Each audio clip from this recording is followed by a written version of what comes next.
Merci beaucoup, Madame la Ministre. La parole est désormais à Madame Sophie Panonacle. Merci, Monsieur le Président.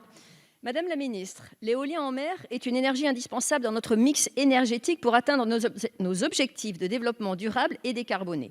Deuxième plus grande façade maritime d'Europe, la France dispose d'un fort potentiel pour développer cette filière compétitive aux retombées socio-économiques conséquentes pour nos territoires. En effet, la filière porte la promesse de la création de plus de 15 000 emplois locaux d'ici 2030.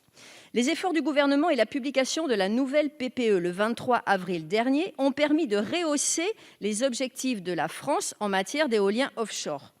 Pourtant, avec une ambition fixée à près de 6 gigawatts à l'horizon 2028, nos objectifs restent largement en deçà de ceux de nos voisins européens. En comparaison, l'Allemagne s'est fixé un objectif de 20 gigawatts à l'horizon 2030. Dans son discours de politique générale, le 12 juin dernier, le Premier ministre s'est dit prêt à augmenter le rythme des futurs appels d'offres à 1 gigawatt par an. Par ailleurs, en réduisant les délais d'attribution et de contentieux, les dispositions de simplification que j'ai portées dans le cadre de la loi ASAP permettront également d'accélérer la mise en œuvre des projets d'éolien en mer.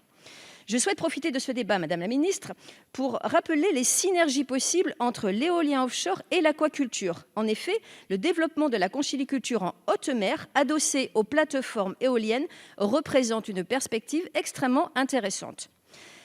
Le développement de l'éolien en mer en France a besoin d'une vision ambitieuse à moyen et long terme afin d'avoir une visibilité concrète sur les appels d'offres à venir. Aussi, Madame la Ministre, pourrions-nous envisager le lancement d'une mission de planification maritime afin d'anticiper nos futures capacités et ainsi donner à la France les moyens à la hauteur de son potentiel? Je vous remercie. Merci beaucoup, Madame Panonacle. La parole est à Madame la Ministre de la Transition écologique. Merci, Monsieur le Président.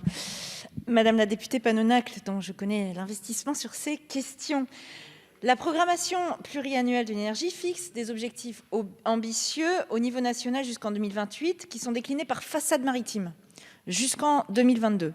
La prochaine PPE, qui couvrira la période 2024-2033, permettra de fixer de nouveaux objectifs éoliens en mer à échéance 2033 qui seront également déclinés par façade. En complément de ces objectifs énergétiques, des documents stratégiques de façade maritime ont été établis en 2019 et ont fait l'objet d'une concertation avec le public. Encore une fois, ils identifient des zones propices à l'éolien en mer et permettent de prendre en compte les différents usages de la mer. En fait, l'idée, c'est qu'il y ait une articulation entre la PPE et les documents stratégiques de façade qui permet d'avoir une planification de l'éolien en mer qui prend en compte à la fois nos objectifs énergétiques nationaux et les spécificités locales.